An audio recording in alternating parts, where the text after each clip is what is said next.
All right. Good evening and welcome to Chess and Wine. I am your guy, your host, Eddie Bila. We're together here for the next few minutes and thank you for choosing to watch. Yeah, but before we go anyway, let me start with the updates. But obviously for you non-chess people, don't get away, don't run away, because obviously you'll be bored by the chess stuff. We're coming into interesting stuff that you can learn from, because I believe that everybody can learn something from chess talks, and everything to do with chess, because chess is live. By the way, I have to do a series on what is chess, because I mean it's a whole lot of things. Sometimes we just say chess is a confidence builder, and for some it breaks your confidence, but at least you get to have that I don't know, bit of confidence, belief that you are capable of thinking, capable of thought, capable of high level analysis and so forth. You're capable of too much. Wait, we'll get to that part. But yeah, right now I'm getting into chess updates for what's happening in the country. I see that there is an update on chessresults.com regarding the Cape Town Masters Challenge at the top of our list. They've updated about 7 hours ago. So they've got an advanced section and an open section. And in the open section, the top 10 is looking as follows. Wait, it's still the same as before, I think. Well, at number 11, because remember we wanted to start at number 10, but realized that at number 11, there is the woman grandmaster, February Jessie, that we had to mention. But here we do it again. She's now at number 12. Okay, she's now at number 12 with a rating of 1853. And at number 11 is James Denham. That is the boomer removal. What has changed? What's changed? All right. And at number 10, it's Palmer Regan, 1901. At number 9, it's Samos Ethan at 1907. At number 8, Gusen Anton. 7 is Dijagger Andreas. 6, Baudini Shabir. 5, Simpson Michael. 4, Fazwelu Luto. 3, Miasta Charlton. At 2 is Develius Charles. And on the top of this list is Pichka Claus with a rating of 2173. All right. And let us check. Okay. This is an interesting section, but it's not the one that everybody's going to be talking about. We've got this section, and they also have the, what do you have? The advanced section. Highest rated player that for the advanced section is rated... Come. Why is my not 5G internet slow? Surprise. All right. At number 1 is Mumba Elijah with a rating of 1776. Followed by November Edwin, Olsen Cecil with 1600. I think, yeah, that's about it. Yep, we'll just go straight to the one that we're all interested in, which is the Open Masters, the I Am Norms section. Let's see if there's any change in that one. 10 players. At number 10 is Salim Ruben. At number 9 is Kasim Jan. 8 is Baudini Mohammed. 7 is Klassen Calvin. 6 is Onclosive Providence. 5 is Barish Daniel. 4 is I Am Watuko Bese. At number 3 is Kayonde Andrew. And number 2 is Kodri Daniel. And at number 1 is GM Adam Fauzi. We're still waiting to see if Manela's name comes up in here. Because I mean, yes, it's the group that he belongs to. And we don't see him in there anymore. Unless obviously it's determined that they only want 10 players and 9 rounds round robin. We'll see. There's still time. It starts on the 4th of January. And for the next tournament that is going to be taking place very soon on the 27th, the Shakuma Open. Have you attracted any more players, any more hyenas for hunting in this one? Let us see what's happening. I see a hyena, first, second. That's Mtunzi Clive, the top hyena with 1900 with the 1900 rating, followed by Mpia Tsediso, teacher man. The Tsediso Mpia at number 2, and number 3 is Selepi Loazi. Number 4, Mahomula Tebucho. Number 5, Magula Raymond. Number 6, Peter Letswalo. 7, Matlango Silo. 8, Melo Nkwadi. At number 9, it's Lukwareni Kumbuleni. At number 10 is Celestine Verenga. I'm saying teacher Tsediso Mpia because he's recently graduated as a teacher. So yeah, teacher man, we're looking forward to see your products. The learners that you're going to be teaching at the school you're teaching in are definitely going to be getting more than they paid for. Because they're paying for a curriculum teacher, but they're also getting a chess coach, super chess coach. Yep, that's super awesome stuff. That is, yeah, it with the Chakuma Open is going to be taking place on the 27th of this month. Yes, and on to some other interesting things. Here we are. Chess in life, right? Like, I always get these thoughts, like, the things that should be said, things that should be mentioned, that chess teaches you. You know, we say, I'm no longer going to say they say when I'm talking about chess, because I mean, obviously, I've got a bit of authority in this game. I can say what I can say something with authority. Because when we say they say, we're talking about those with a bit of authority, when we're talking about something that relates to what they deal with. So in chess again, we say you don't make a move unless you know how your opponent is going to respond to it.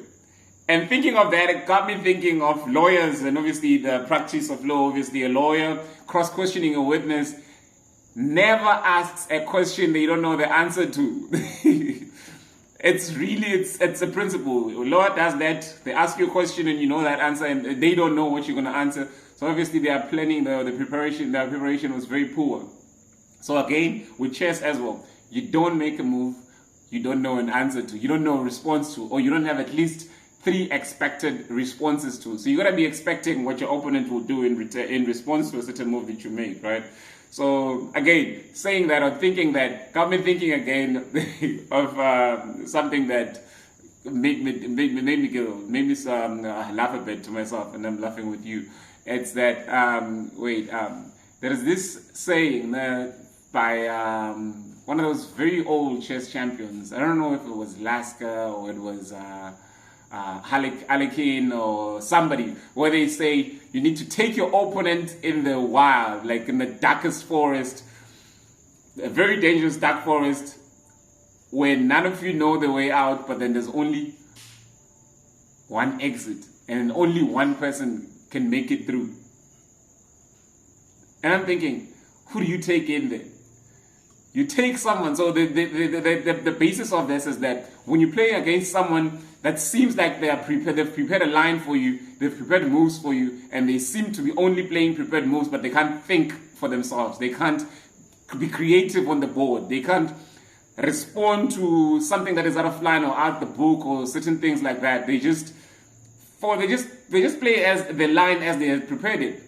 And what happens, what do you do when you get to a situation like that? When you play someone like that, you know that if I continue playing the book, I may never win, right? Like nothing will come out of this. This person might hold me to a draw, or I'm definitely going to fall into a trap that they've prepared. So what do?